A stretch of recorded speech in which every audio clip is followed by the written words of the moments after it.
En Londinium 2012 nos meteremos bajo la piel de Londres para descubrir la estrecha relación de esta ciudad con el tradicional deporte de la esgrima. Conoceremos el sorprendente renacimiento que está viviendo en nuestros días un arte marcial que a inicios de 1600 apasionaba multitudes. Con uno de sus máximos dirigentes, veremos cómo la esgrima en las últimas décadas ha visto crecer de manera exponencial su difusión en el mundo. Exploraremos el modo artesanal con el que una familia desde hace 4 generaciones se ocupa de cada detalle necesario para la práctica de este deporte.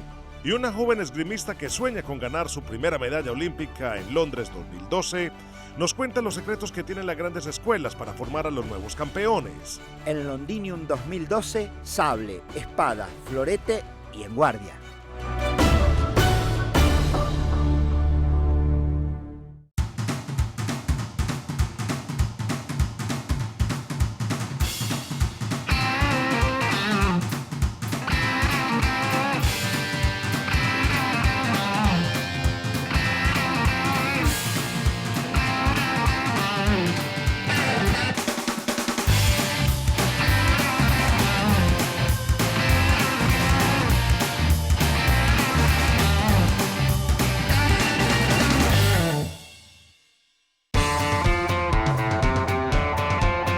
Asomarse a la historia de la esgrima en Inglaterra es sobre todo encontrarse con un fenómeno de gran popularidad. Fue tan masivo el uso de la espada aquí en Londres que en 1285 un rey, Eduardo I, decidió cerrar todas las escuelas que la enseñaban porque la consideraba fuente fundamental de la violencia que se estaba apoderando en la ciudad. Por el contrario, 2 siglos y medio después, otro rey, Enrique VIII, decidió reivindicar a la categoría. Incluso a los profesores que enseñaban esta actividad les permitió ganar algún dinero, transformándolo casi en artesanos. Y empezó a meterse en todos los aspectos de la ciudad, incluso en el cultural. William Shakespeare la incluyó en una de sus obras máximas, Hamlet, la cual termina con una tragedia de espadas. Era tan popular que se arriesgan algunos historiadores a decir que la esgrima de aquella época era el fútbol de estos días.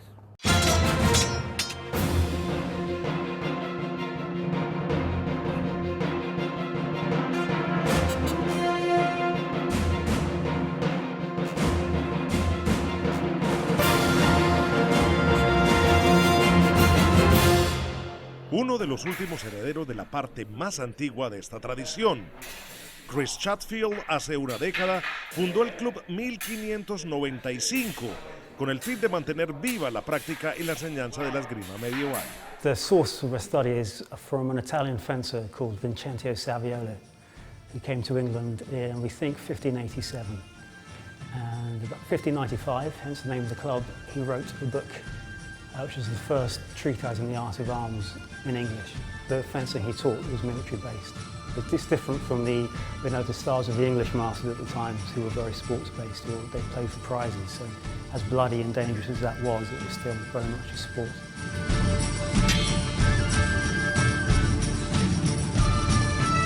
En la Inglaterra de la Edad Media, con la espada se combatía por dinero, en una especie de juego que no era fatal, pero en el que se podían recibir heridas graves.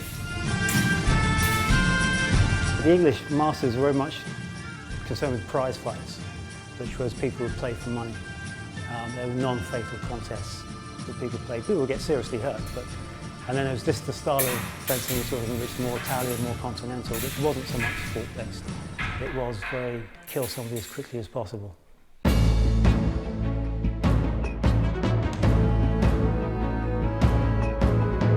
En aquella época en la que todos llevaban una espada en la cintura, la práctica de los combates no era solamente un tema de deporte, era también un argumento de interés cultural. For example, Romeo and Juliet, the play by Shakespeare, references Saviolo a lot. Some of the phrases that Saviolo uses in his manuscript, Italian phrases and fencing phrases, appear in Romeo and Juliet. Romeo and Juliet was probably written in '96, which is a year after Saviolo's work is published. So people were aware of it. You know, whoever was writing Shakespeare was aware that this was a good topic of conversation.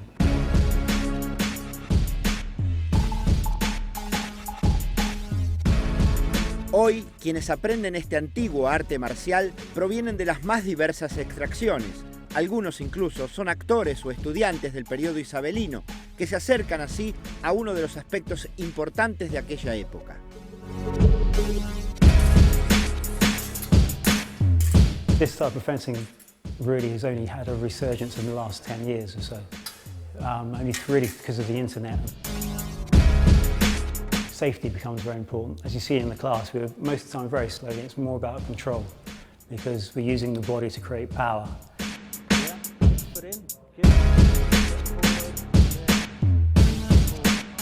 Fencing begins with the body, and really the sword just becomes a paintbrush. You know, it's an extension of what you do. You can do many things with the sword and learn many things with the sword that are easier to learn with a sword than without a sword, and then you can apply them to the body. Lo que separa la esgrima medieval de la esgrima moderna no es solo el tiempo. Hay un trasfondo filosófico, de mentalidad y enfoque que también pone distancias. I think we have a sport of fencing. It's in the Olympics, you know? So the way we study, we can't do it because it can never be safe. So you have to have a different mentality to it. And I like that mentality, but it's not about winning particularly, it's not competitive, it's an individual growth. It's not about being the best fencer, it's about being the best fencer you can be. La gente salía a los balcones en la época medieval a observar la lucha, el tiro con arco y la esgrima que se practicaba en las calles.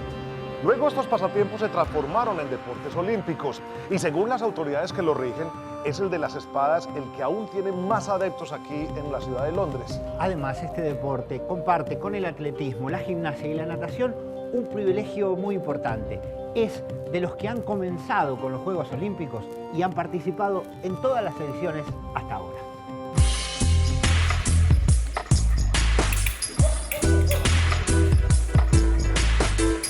Originally, fencing was primarily a European sport and has become absolutely a worldwide sport. But there were exceptions, obviously. There was always fencing in the United States. Egypt, going way back, had strong fencers. And indeed Cuba, and one of the earliest world champions, the beginning of the last century was from Cuba. And they always had a fencing tradition. El crecimiento de la difusión mundial de la esgrima en las últimas 2 décadas se ve reflejado en el número de federaciones nacionales afiliadas a la Federación Internacional de este deporte. En 1990 eran 81 las federaciones afiliadas. 10 años más tarde, los países representados eran ya 104. En 2012 son 144 las naciones que forman parte de la Federación Internacional de Esgrima. In the first half of the last century, really, the majority of medals were taken by France, Italy and Hungary. Nowadays, medals are spread much more worldwide. Major players in the world of fencing include the Far East big countries, China, Japan and Korea, the United States in the Americas, historically Cuba as well. It is very much a worldwide sport. Fuerte sentido de la disciplina, alto nivel de concentración, control de las emociones y de la tensión son algunos de los beneficios que este deporte desarrolla en quienes lo practican. It's a very chivalrous sport because I suppose it is based on a combat with weapons which could be very dangerous. There's a requirement which is ever present in fencing for honouring your opponent, respecting him, a chivalrous sport, and the game really is still much the same as it ever was, but has become steadily more dynamic, more athletic, more exciting. El desarrollo de la esgrima a nivel mundial en los últimos años se acompaña con la aplicación de programas especiales e inversiones importantes. There is very much by country. There are some countries where all the fencers in the national team are professionals and there's a great deal of government money and support goes into fencing. There are others, obviously, who find life less easy. The International Federation has instituted a much enlarged program since 2009 specifically to support the growth and development of fencing, both technically and in terms of facilities. Apoyarse en la tradición, pero mirar al futuro, parece ser el secreto del crecimiento de este deporte. Fencing is very important in our view in the Olympic Games because it combines what the Olympics is all about, the modern Olympics, which is now coming to its 116th year, as a combination of a traditional sport and one which has taken advantage of modernizing and modern techniques to present something that is exciting in today's world as well. We have also, in fact, and one of the early sports to do so, embraced the video techniques as a support to refereeing, which has happened in the last 5 or 6 years. Up until now, mostly fencing has been with the electric scoring system, has used wires coming from the back of the fencer. We are now moving towards a wireless system. La aplicación de medios tecnológicos para ayudar las decisiones arbitrales ha sido un paso adelante también a la hora de hacer más comprensivo el desarrollo de los lances. En ese sentido, los Juegos Olímpicos de Londres presentarán novedades interesantes. For the Olympics, they've asked us to do some special lighting, which you can see around me. Obviously, because the athletes are going to be moving around the piste, it needs to be extremely strong. So they've asked us to design something that is capable of being stood on, so this can be jumped on by an athlete without any danger. This will be a world first. It won't be something that's been seen out of the Olympics ever before, so we're hoping that it'll really look very impressive.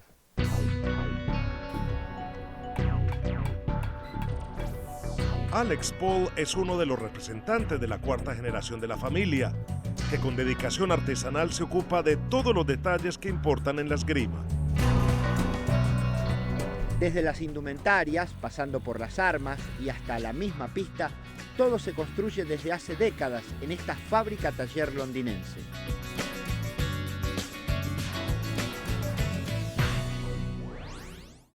That's my grandfather, which is Leon Paul, who actually started the firm, and that is my cousin, Stephen Paul, who also was an Olympic and British champion. My great-grandfather started the fencing business in about 1921 when he came over from France and started a fencing school. Then there wasn't much equipment available in the UK at the time, so he started to produce his own firm. He started with his wife sewing the jackets and the equipment, and then he started making the metal equipment like the masks, and it's literally snowballed from there into a fourth generation business that's about 90 years old now, and we make everything for fencing. Una de las partes más características del uniforme del esgrimista es la máscara o careta. Esta debe soportar sin deformación permanente la introducción de un punzón cónico de 4 grados de conicidad, cargado con una presión de 12 kilogramos. So the evolution of mask design will eventually go to a composite of metal mesh and plastic. At the moment, what we do is we can cut out a window in the mesh, and then we place a part here, and then plastic or Lexan will go over the front of the mask, and it will mean that we've made a basic see-through mask using mesh and plastic. Maybe in the future, masks will be completely made of plastic, but for now, this is the best example that we have. Claro que el elemento más importante de este deporte es el arma. Son 3 las distintas modalidades que conforman las disciplinas de la esgrima.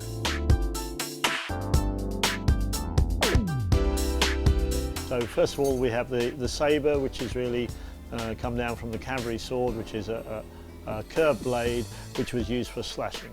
And what you didn't want to do on a cavalry is actually poke someone with the end of your sword, because that would rip it out of your hand. The actual dueling sword, which we see sort of pictures of people dueling by lakeside at first thing in the morning, that really is a modern épée, in which you are just trying to hit with a point, and the first person that gets hit wins. And the other weapons are the light court sword, which was really ceremonial. And it's in the past, swords have been quite long, quite heavy, not very good for bringing to the court, so they developed a shorter and shorter sword, which is more ceremonial. Más allá de una disciplina u otra, a la hora de los pronósticos para la competencia olímpica, cuenta la tradición, pero también el momento en el que se llega. The strongest nation at the moment is Italy, and in the 2011 World Championships in Sicily, they won most of the gold medals and about half the team medals.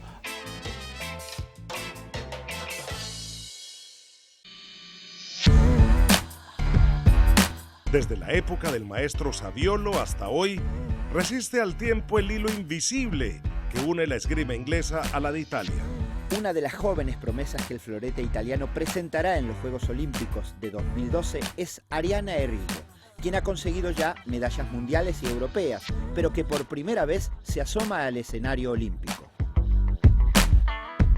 Per me Londra 2012 è un sogno.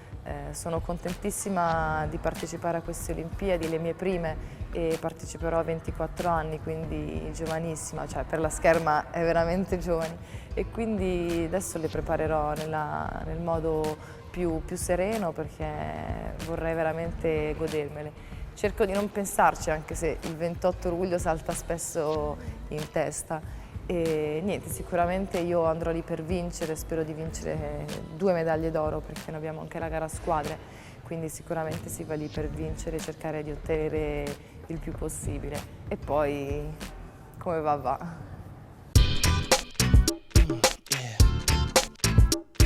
Agilidad, destreza, reacción e intensidad son características esenciales para la práctica de la esgrima. El triángulo mágico formado por tiempo, medida y velocidad es su base. La fuerza mental marca diferencias. Eligiendo el tiempo justo, por ejemplo, se puede ser superior a un adversario más veloz. Y si bien solo desde Atenas 2004, con la incorporación del sable femenino, las mujeres compiten en los Olímpicos en las mismas disciplinas que los hombres, para una floretista como Errigo, las mujeres en este deporte gozan de alguna ventaja. Nella scherma essere uomo o donna ha le proprie caratteristiche, non ci sono vantaggi o svantaggi. La scherma maschile punta molto di più sul fisico, puntando sul fisico le donne magari stanno più sulla tecnica e sulla mentalità. Però credo che ognuna di loro abbia le sue caratteristiche. Diciamo che la scherma viene anche vista come una danza, quindi magari la danza si avvicina di più alla donna, mentre il combattimento, che è fondamentalmente il nostro sport, si avvicina più all'uomo.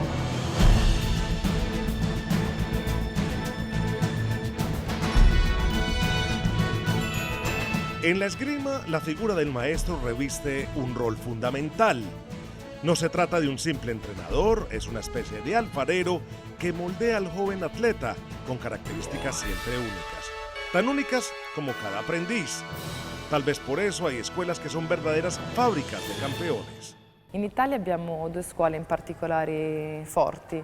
Sono per il fioretto femminile soprattutto Iesi in questo momento e Livorno. Questo si spiega quando tanti campioni rimangono ovviamente nelle società, perché il nostro sport è uno sport piccolo, quindi il bambino ha la possibilità di allenarsi con i campioni, non è come il calcio, un bambino non può pensare di allenarsi con Messi, mentre noi abbiamo la possibilità di allenarci con i grandi campioni tutti i giorni, vivere nel quotidiano, vedere come si allenano, come si preparano alle gare e combattere insieme a loro. Questo aiuta i più piccoli a diventare più forti.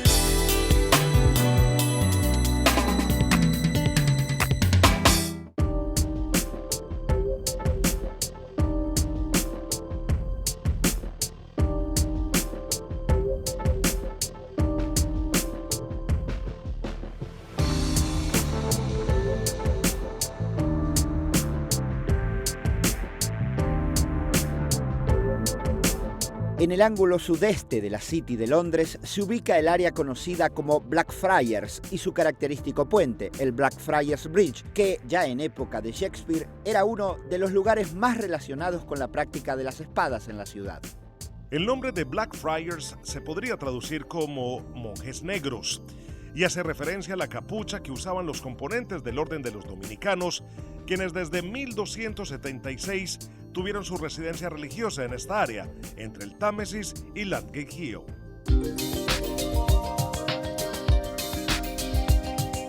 El Blackfriars Bridge fue el tercer puente de la ciudad, el primero fijo, y fue edificado en piedra en 1769. Para atravesar sus 300 metros de longitud se pagaba peaje. En la actualidad el puente se pone a la vanguardia en cuanto a reconversión ecológica se refiere, ya que aprovechando la tecnología fotovoltaica, la nueva estación ferroviaria Blackfriars Station se mantendrá alimentada con energía solar.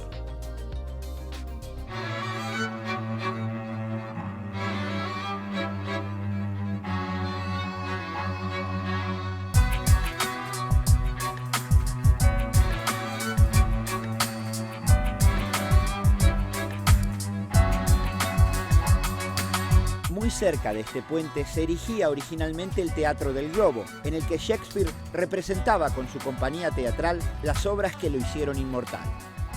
Hoy, en el mismo sitio se puede ver una reconstrucción exacta del Teatro Isabelino, que fue inaugurada en 1997.